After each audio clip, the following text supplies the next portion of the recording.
Paul Giuseppe, why do you find yourself here today? Mr. Principal, sir, I just asked to come back to school. We'll see after your teachers present their cases. Suspension is a very serious thing after all. Miss Todd?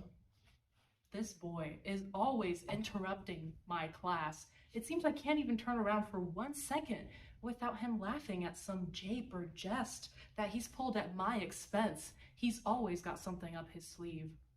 He is one of the rudest students I've ever had the displeasure of teaching.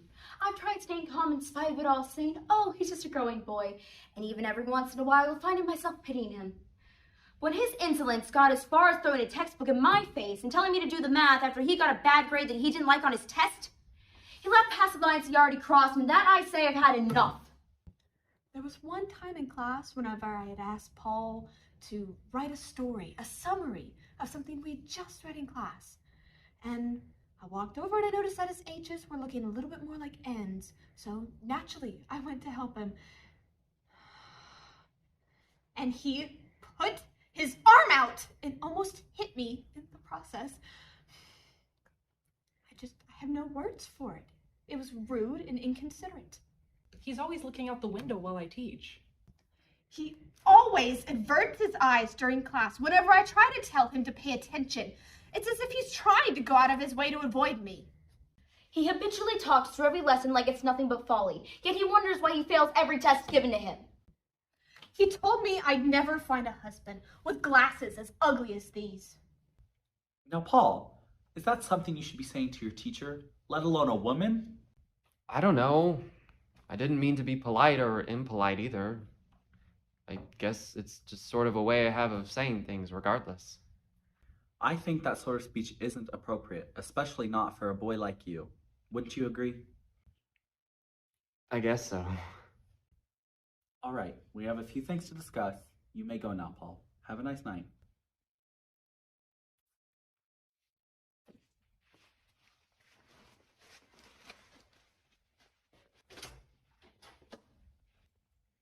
Unbelievable.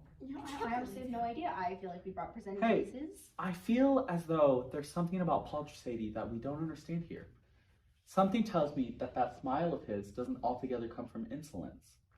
I do happen to know that he was born in Colorado a few months before his mother died there from a long illness. And the boy's not even strong. I mean, there's something wrong with that fellow. Hi, welcome to the theater. Right this way. Thank you.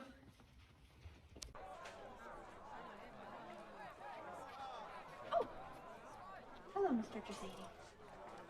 Ticket, please. Yes. This way.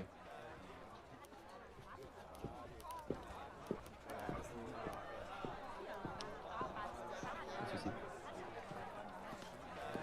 Oh, thank.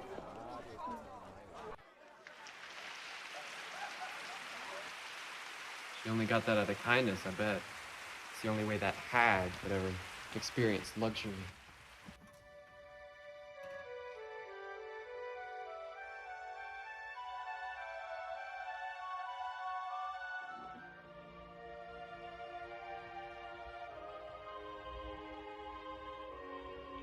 So close to luxury yet so far.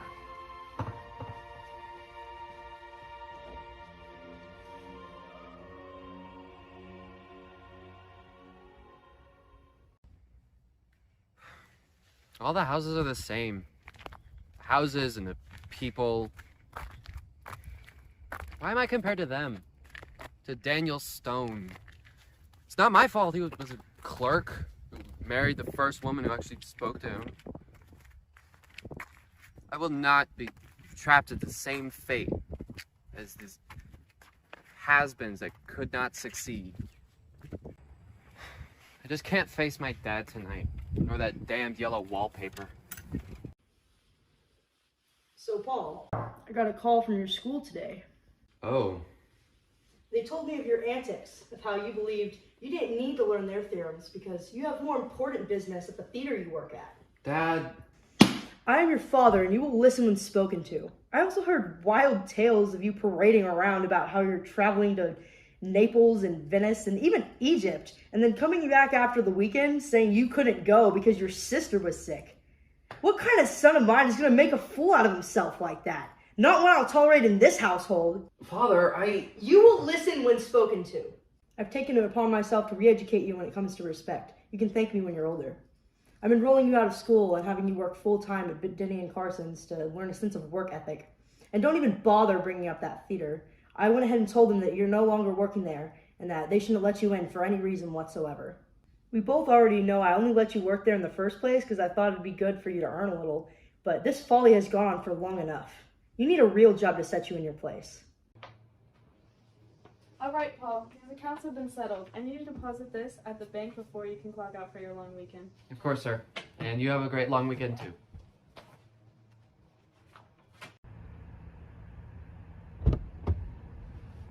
Where to? New York.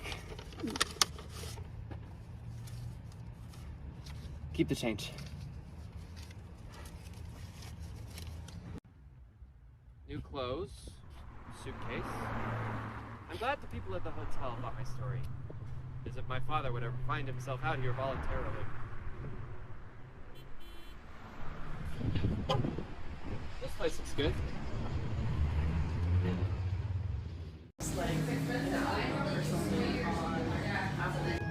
I like your drink. I couldn't help but notice what a pretty shade of purple it is. And I like the purple on your shirt. It really seems to suit you. My break at Yale started last week, and I thought I'd come down here as a celebration. But, what brings someone as fun as yourself here? Well, I could say something of similarity. I thought it'd be nice to take a vacation from it all, to see if this is really the city that never sleeps. So I've never been until a few days ago. So it's your first time in New York? Yeah, I'm a bit of a newbie around these parts. Oh. Do you want me to show you around? Gladly.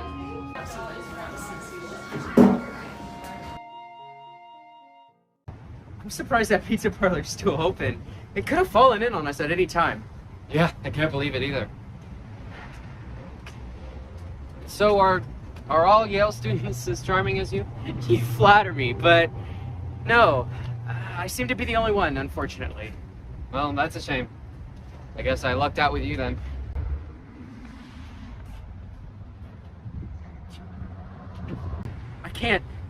It can't. Why? What? What if they find out? What if my dad finds out? This is New York. What could go wrong? What could go wrong? Life catches up to you. We of all people should know that.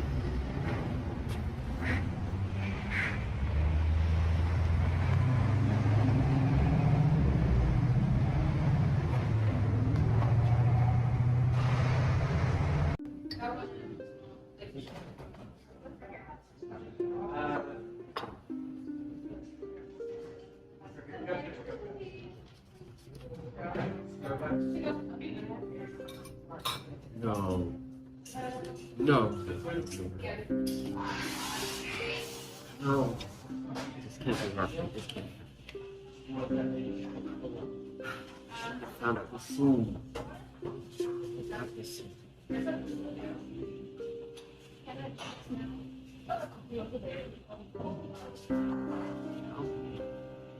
This is my last day. Why not make the most of it?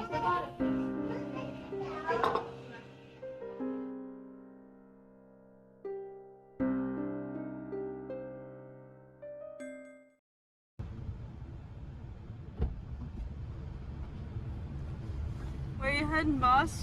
Nearest train station. It's a little bit late. You catching the night train or something? Yeah. Keep the change.